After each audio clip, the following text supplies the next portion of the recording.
The day my boss fired me, he smiled and told me I would never succeed without him. He said my ideas only mattered because they carried his name. I walked out of that office believing my entire career was destroyed. But 6 months later, the same man was standing in front of my company asking for a partnership. He thought he erased my future. He never imagined that losing everything would finally give me the courage to build something that belonged only to me. My name is Natalie Brooks. I am 31 years old, and for almost 10 years, I believed loyalty was the secret to success. I believed if I worked harder than everyone else, stayed honest, and gave everything I had to the people around me, eventually they would recognize my value. I started working at Harrison Creative when I was 22, with a laptop, a dream, and the belief that hard work would always find its reward. When I first joined Harrison Creative, it was not the famous company everyone knew later. It was a small office with a few employees and many problems. But I saw something others didn't. I saw potential. I stayed late fixing projects, creating ideas, and solving problems nobody wanted to touch.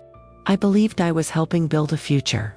I never realized I was building someone else's empire with my own hands. Richard Harrison was the founder and my boss.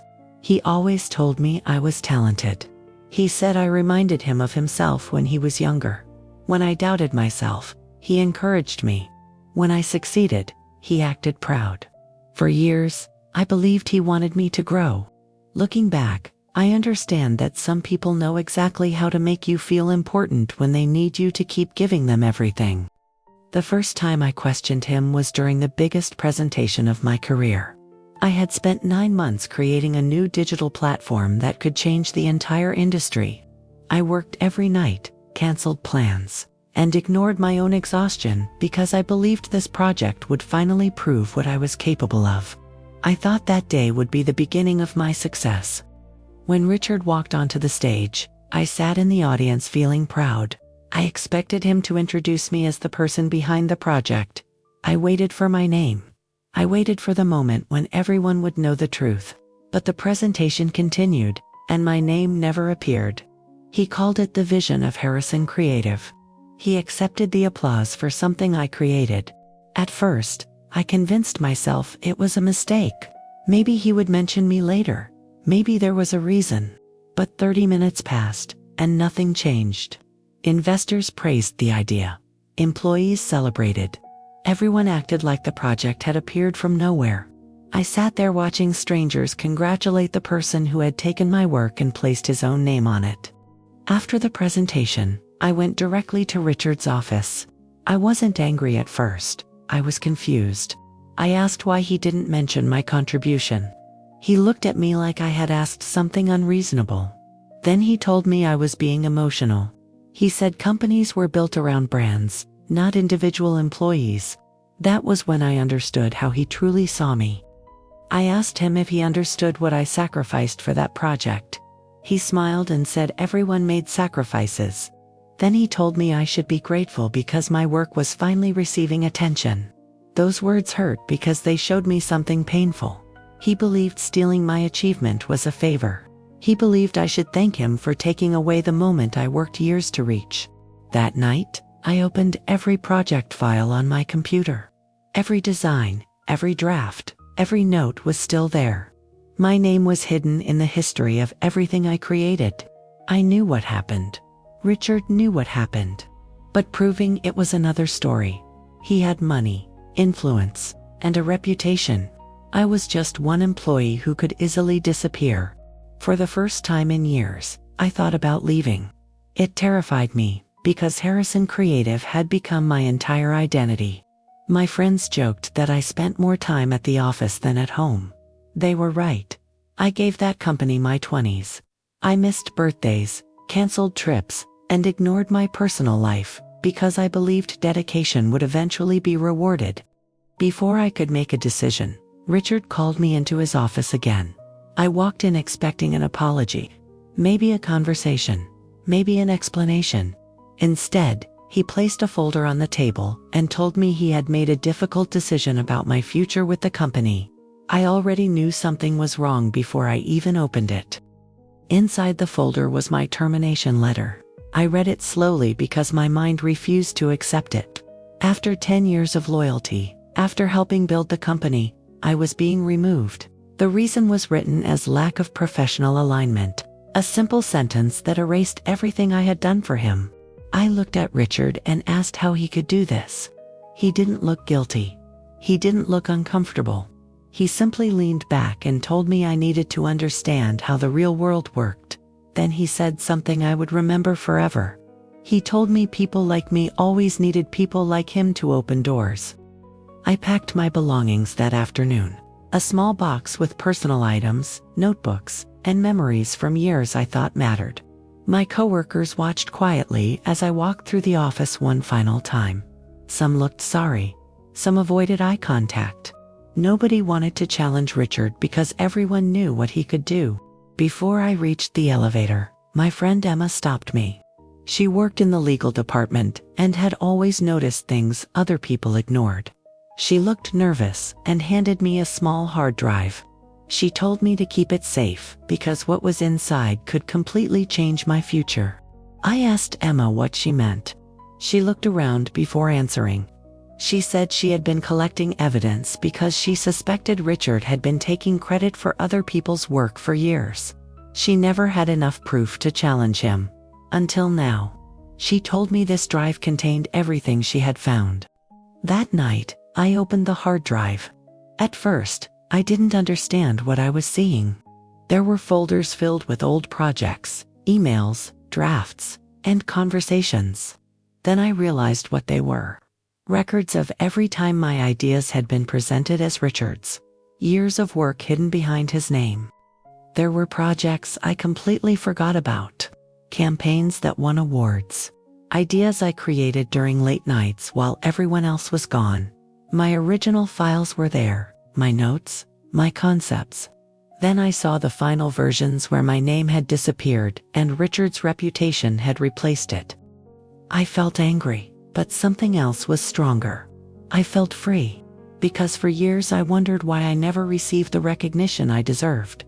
I blamed myself. I thought maybe I wasn't confident enough. Maybe I wasn't ambitious enough. But the truth was simple. Someone had been making sure I stayed invisible. I spent years trying to prove I was good enough while someone else was quietly making sure I stayed behind the curtain. I closed my laptop and looked around my apartment. Everything I owned came from the job I had just lost. But for the first time, it didn't feel like my life was falling apart. It felt like I was finally seeing the foundation of something new. The next morning, I made the decision that changed everything. I was not going to beg Richard for my position back. I was not going to spend another year fighting for a place where someone wanted me silent. I was going to build something of my own. Something where my name would not disappear when success arrived. The reality was much harder than the idea. Starting over sounded inspiring until I actually had to do it. I had savings, but not enough to feel comfortable. I had experience, but no team. I had ideas, but no company behind them. For the first time in years, every decision and every risk belonged completely to me. I contacted a few former colleagues I trusted. Some were excited about the idea. Others were afraid. They had seen what Richard did to me, and they didn't want to become his next target. I understood their fear because if someone asked me the same thing months earlier, I probably would have been afraid too. But Emma surprised me. She didn't hesitate for even a second. She left Harrison Creative and joined me. She told me something I never forgot. She said I wasn't starting from nothing. I was starting with everything Richard could never take away from me. My knowledge, my creativity, and my ability to build. We rented a tiny office with old furniture and 2 small desks. Compared to Harrison Creative, it looked like nothing. But there was something different about that place. Every decision was ours. Every mistake was ours. Every success would finally belong to the people who created it. The first weeks were difficult. Clients ignored us. Investors didn't return calls. Some people laughed when they heard I was competing against Richard Harrison. They said I was emotional and making a mistake. They thought leaving a powerful company meant I had lost everything. I almost believed them. Almost. Then I remembered the day Richard looked at me and said I couldn't succeed without him. That sentence became the reason I kept going. Not because I wanted revenge, but because I needed to discover whether he was right or whether he had been wrong about me all along. 3 months later, we finally got our first major client. It wasn't a huge contract, but it was enough to keep us alive. We celebrated with cheap food in our tiny office. It wasn't glamorous. Nobody took photos. Nobody wrote articles about us. But it was the first success that belonged entirely to us. I had spent years chasing success inside someone else's dream. But sitting there with Emma in that small office, I understood the truth. Losing my job wasn't the end of my career. It was the moment I stopped building someone else's future and finally started creating my own. The first months of building my company were nothing like the success stories people tell online. Nobody was waiting for me to win. There were no investors suddenly appearing, no perfect moment where everything changed. There were only long nights, unanswered emails, difficult decisions, and the constant fear that maybe Richard was right and I had made the biggest mistake of my life. My name was still connected to Harrison Creative everywhere I looked. When people searched for me, they found the company I had left behind. They remembered Richard's speeches, his awards, and his achievements. Almost nobody knew that many of those achievements came from the work of people like me. I had to rebuild my company and my reputation at the same time. Emma became my strongest support during that period. She handled legal matters while I focused on creating new projects. She reminded me every day that I wasn't starting from nothing. I had years of experience, knowledge, and proof that I could create valuable work. I just had to stop measuring myself by the standards Richard had created. One night, while reviewing old documents, I noticed something I had never fully understood before. There was a pattern in Richard's behavior. He didn't only take my ideas. He took ideas from everyone around him. He built his reputation by collecting the work of talented people and making sure the spotlight always stayed on him. That discovery changed the way I looked at my own story. This was no longer only about me. There were other people who had been ignored, underestimated, and forgotten. People who spent years creating things only to watch someone else receive the recognition. They deserved to have their names attached to what they built. I started contacting former employees. Some refused to speak because they were scared. Others admitted they had experienced the same thing. Slowly, I realized I wasn't the first person Richard had pushed aside once he no longer needed them. I was simply the first person who decided not to stay silent. A former designer named Lucas agreed to meet me for coffee. He told me he had left Harrison Creative 2 years earlier after Richard claimed credit for a campaign that won an international award. Lucas never fought back because he believed nobody would listen to someone challenging a powerful businessman. That conversation gave me an idea. Maybe the strongest company wasn't built by one person taking credit. Maybe it was built by talented people working together and knowing their contributions mattered. I wanted my company to be the complete opposite of everything Harrison Creative had become. But success did not happen overnight. We lost clients. We made mistakes. We had weeks where I stared at my computer wondering if I should stop and look for another job. The difference was that this time, every struggle was for something that belonged to me. Then one morning, something unexpected happened. A business magazine published an article about our small company. The headline wasn't about our size. It was about our approach. They described us as a new kind of creative agency built around the people behind the ideas. The article mentioned my name, not Richard's, mine. For the first time in years, someone recognized my work without attaching it to another person's reputation. I stared at the screen for a long time because I realized how much I missed being seen for who I actually was. The attention brought new opportunities. Companies that ignored our messages suddenly wanted meetings. Investors who never responded before started calling.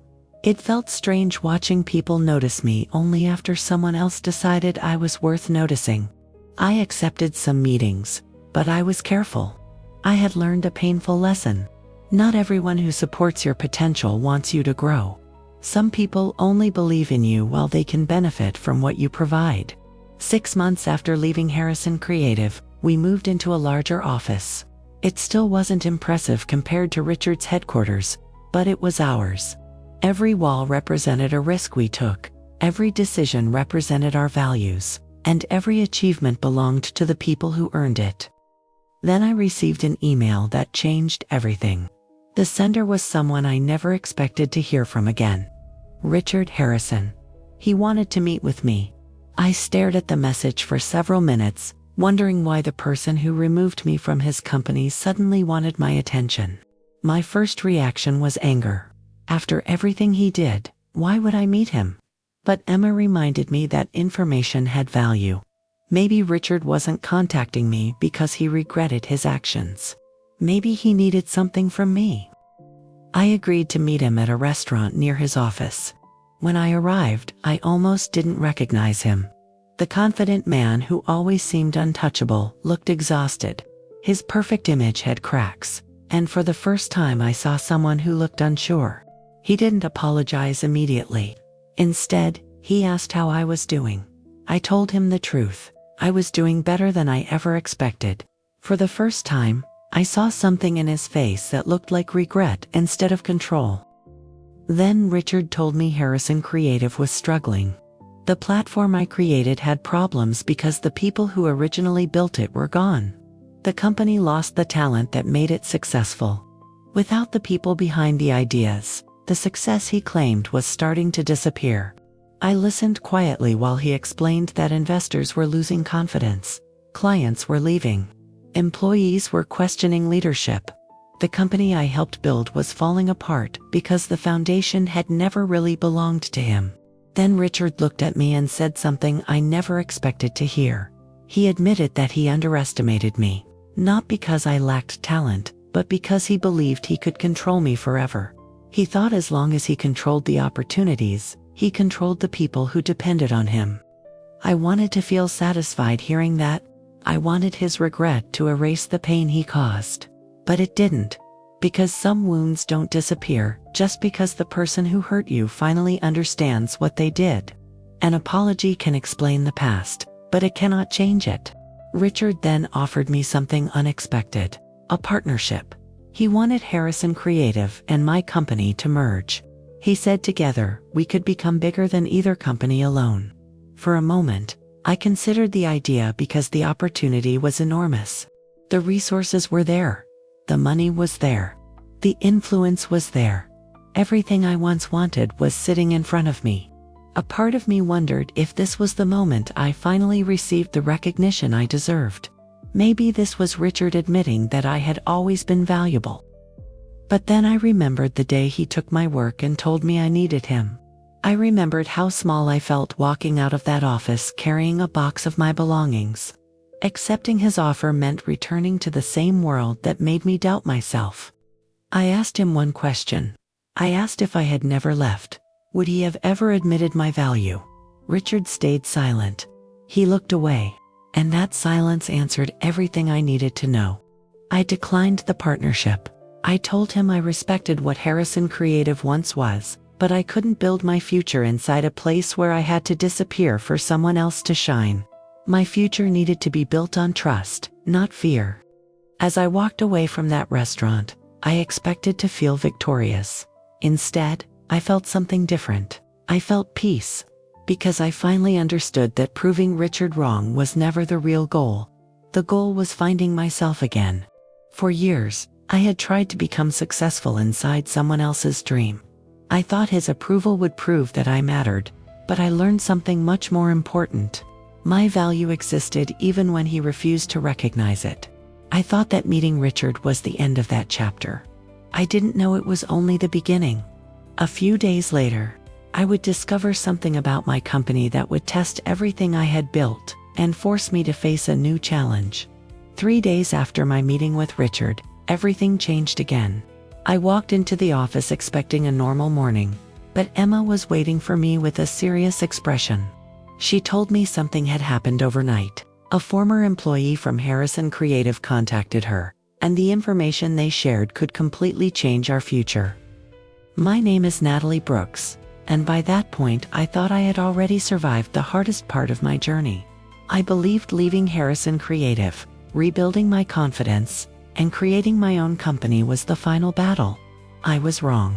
Sometimes the past doesn't disappear when you walk away from it. Sometimes it follows you until you finally face it. The former employee's name was Sarah. She worked in finance at Harrison Creative for almost 7 years.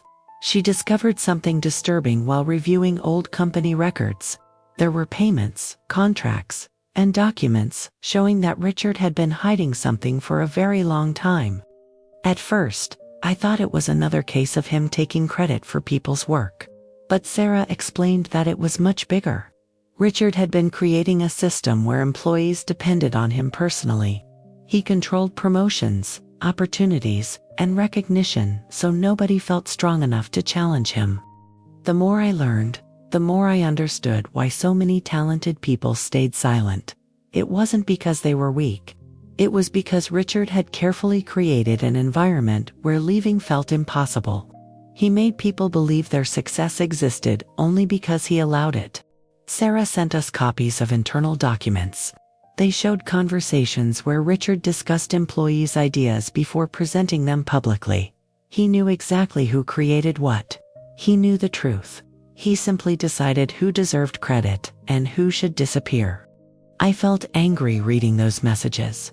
Not just because of what happened to me, but because I saw how many people had their confidence destroyed. People who once believed in their own abilities were slowly convinced they weren't special.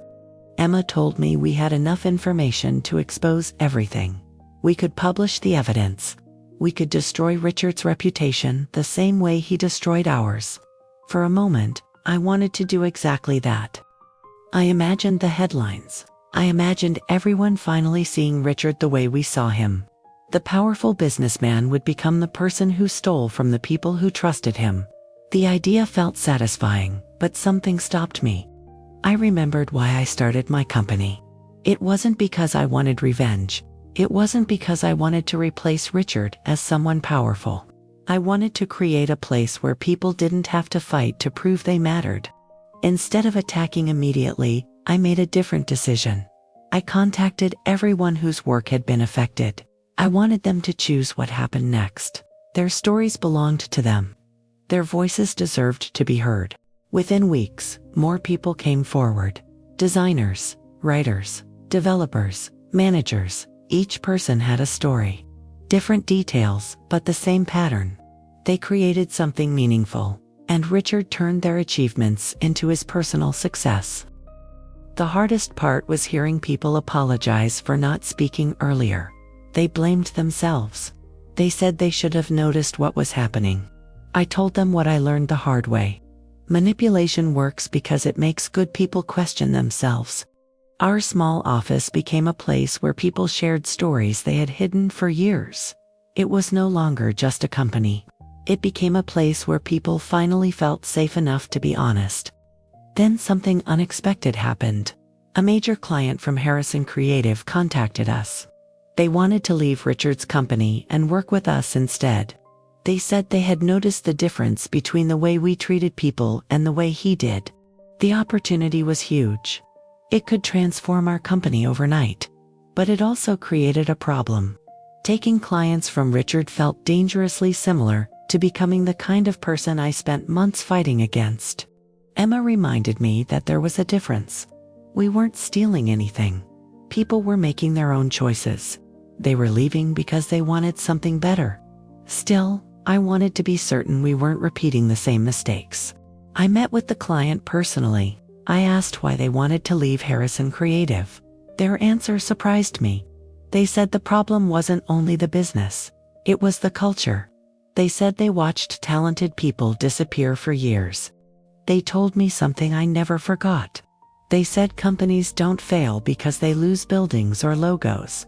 They fail when the people who make them special stop believing in them. We accepted the partnership.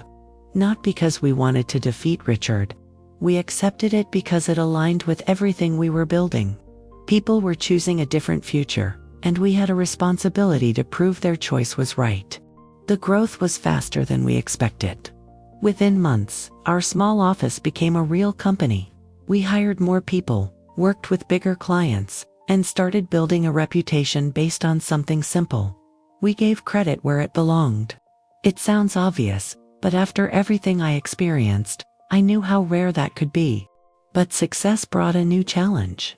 Some people started comparing us to Harrison Creative. They asked if we were trying to replace Richard. They wanted a dramatic rivalry, a story where one person defeated another. But that wasn't the story I wanted to tell. I wasn't building a company to prove Richard wrong. I was building a company to prove myself right. I wanted to prove that my ideas had value, even when nobody powerful was standing beside me. I wanted to prove that success didn't require losing your integrity. Then Richard made his next move. Harrison Creative released a public statement claiming our company was built using confidential information from his organization. He accused us of taking advantage of the people and knowledge connected to his company. When I saw the statement, I felt the same anger I felt the day he fired me. He was trying to change the story again. He wasn't denying what happened. He was trying to make himself look like the victim. Our lawyers told us we could fight back immediately. We had evidence. We had witnesses. We had the truth. But legal battles are never as simple as knowing you are right. They take time, money, and energy. For the first time since starting my company, I felt exhausted.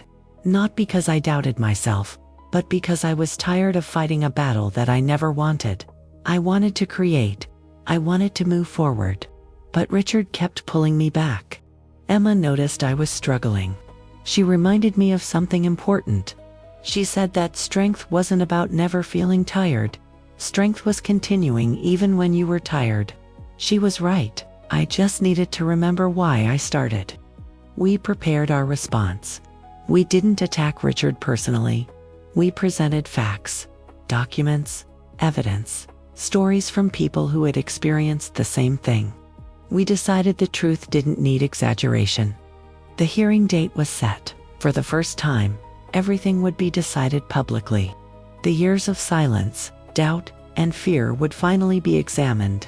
And I knew that whatever happened next, I was no longer the same woman who walked out of Harrison Creative carrying a small box. The courtroom was nothing like I imagined. I expected to feel nervous, maybe even afraid. But when I walked inside and saw Richard sitting across from me, I realized something had changed. I wasn't looking at the man who controlled my career anymore.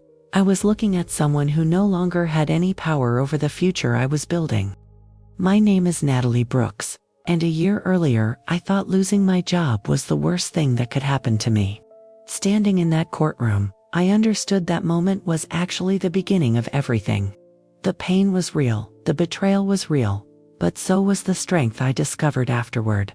Richard's lawyers argued that my company's success came from experience I gained while working at Harrison Creative. They tried to make it seem like I had taken something that belonged to them. It was the same strategy he always used. He changed the story until he looked like the person who had been wronged.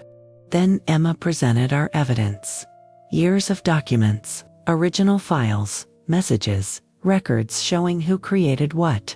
Every piece told the same story. The ideas were not stolen from Harrison Creative. They were created by the people who finally decided to leave. The room became silent as the evidence appeared. People who had spent years doubting themselves finally saw proof that they were not imagining things. They weren't failures. They weren't less talented. They had simply been working in a place that refused to recognize them. Richard's lawyers questioned my intentions. They suggested I was doing this because I was angry after being fired. They suggested this was revenge. But they misunderstood something. I wasn't trying to destroy Richard. I was trying to stop the same thing from happening to someone else. When it was my turn to speak, I looked around the room. I saw Emma. I saw Lucas. I saw former employees who finally chose honesty over fear. And I realized this moment wasn't only about my story anymore. It was about everyone who had been made to feel invisible. I told the court that for years I believed hard work automatically led to recognition. I thought if I stayed loyal and gave everything I had, people would eventually see me. But I learned that sometimes talent can disappear when someone powerful decides it doesn't matter. I explained that the most painful part wasn't losing my position. It was realizing that someone I respected had spent years convincing me that my success depended on him. He didn't only take my work. He tried to take my confidence. The judge reviewed everything carefully. There was no dramatic moment like in movies. No one suddenly admitted everything. Real life rarely gives people perfect endings. Sometimes justice comes slowly, through facts and patience. While waiting for the decision, life continued. Our company kept growing. We signed new clients. We hired talented people. We built systems designed to protect creativity instead of controlling it. Every day proved that our idea was working. Still, the uncertainty remained. Every morning I checked my phone, wondering if the decision had arrived. I hated that a single document could determine the future of something we worked so hard to create. Then one Tuesday morning, the email arrived. I opened it slowly. Emma stood beside me. Neither of us spoke while I read the first lines. The court had reached a decision. We won. The court confirmed that our work belonged to the people who created it. Richard had no legal claim over the ideas, projects, and systems we built after leaving. For the first time, the truth was officially recognized. I expected to feel pure happiness. Instead, I felt something quieter. Relief. Because winning wasn't about defeating Richard, it was about finally letting go of the fear he created inside me. The news spread quickly. People called it a victory story. They said I proved myself. But the truth was simpler. I never had to prove I had value. I only had to stop letting someone else decide whether I did. A few weeks later, I received another message from Richard. This time, seeing his name didn't make me angry. It made me curious. He asked if we could meet one final time. When we met, he looked different. The confidence he carried everywhere was gone. He told me Harrison Creative was being rebuilt. Many employees had left. The company was no longer the same place I remembered. Richard admitted he spent years believing success meant being the person everyone noticed. He didn't understand that leadership wasn't about standing above people. It was about helping people become stronger. I listened, but I didn't let his regret rewrite history. Forgiveness doesn't mean pretending something never happened. It means refusing to carry someone else's mistakes forever. Richard asked if there was any possibility of working together in the future. A year earlier, I would have rejected the idea immediately. But the person I became after everything happened thought differently. People could change, but change required honesty and effort. I told him maybe people could become better versions of themselves. Maybe mistakes could become lessons. But trust was something he would have to rebuild without expecting anything in return. I couldn't erase the past just because he finally understood it. For the first time, Richard didn't argue. He didn't try to control the conversation. He simply accepted my answer. It was strange seeing someone who once seemed impossible to challenge finally understand that not everything could be controlled. Our company continued growing, but I changed the way I measured success. I stopped looking only at numbers and achievements. I started paying attention to the people around me and asking if they felt respected. Every new employee heard the same message from me. Your name matters. Your ideas matter. Never allow someone to convince you that your contribution exists only because they gave you permission to create. Sometimes I still think about the young woman who walked out of Harrison, Creative, carrying a small box and believing her life was over. I wish I could go back and tell her something important. I would tell her that some endings are not failures. Sometimes losing the place where you were comfortable is the exact thing that forces you to discover what you are truly capable of building. I spent years trying to earn a seat at Richard's table. I never realized I was capable of building my own, a better one. A place where people didn't need to disappear for someone else to succeed. The hardest moments of my life became the foundation of my strongest version. The betrayal hurt. The fear was real. The disappointment was real. But none of those things became the end of my story. It became the beginning of the story I should have been writing all along. not the story of someone else's success. My own story, and I finally understood that my future was never something another person could own. A year after leaving Harrison Creative, I stood in the same city where I once believed my career was finished, but everything looked different. The buildings were the same. The streets were the same.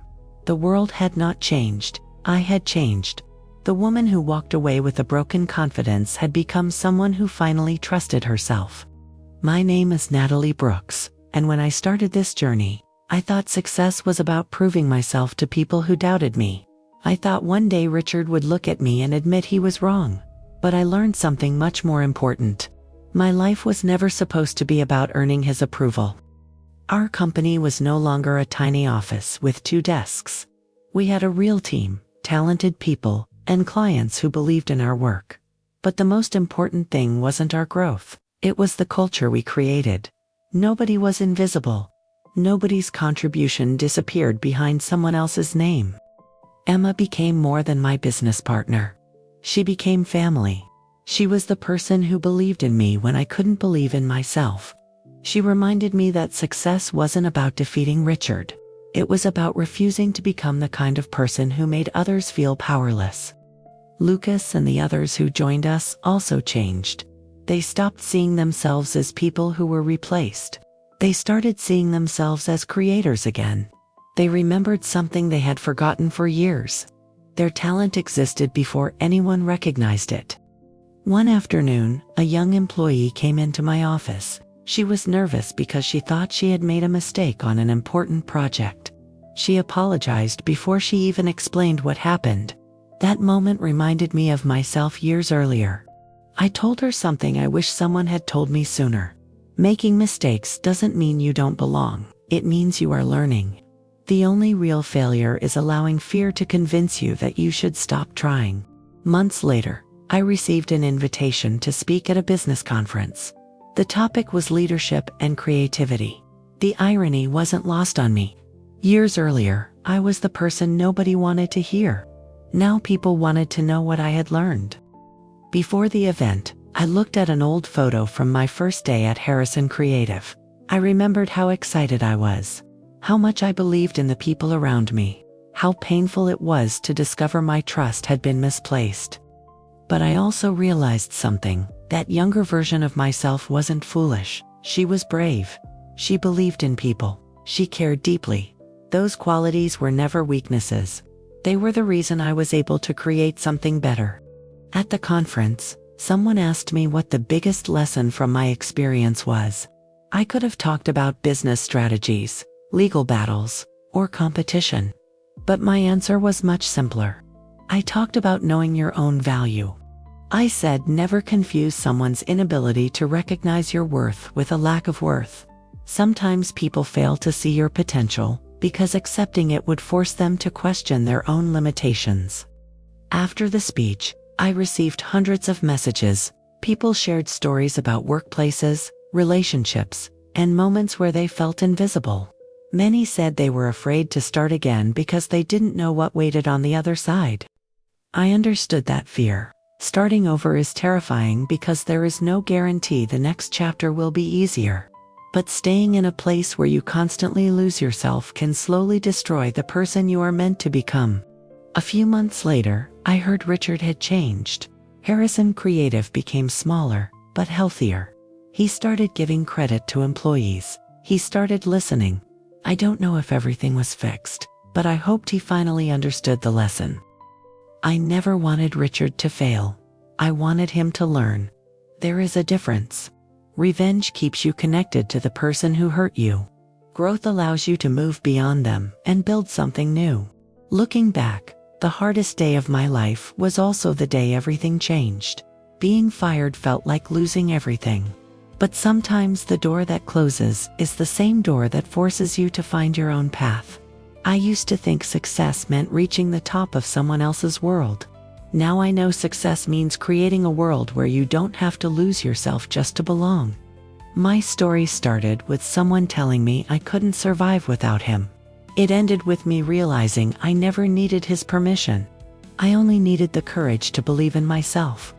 If you are listening to my story and you have ever felt underestimated, ignored, or invisible, remember this: someone else's opinion of you is not the final chapter of your life. The people who overlook you today might never understand what you can become tomorrow, but you have to keep moving long enough to discover it yourself. Your story is not finished because someone failed to see your potential. Not every betrayal destroys you.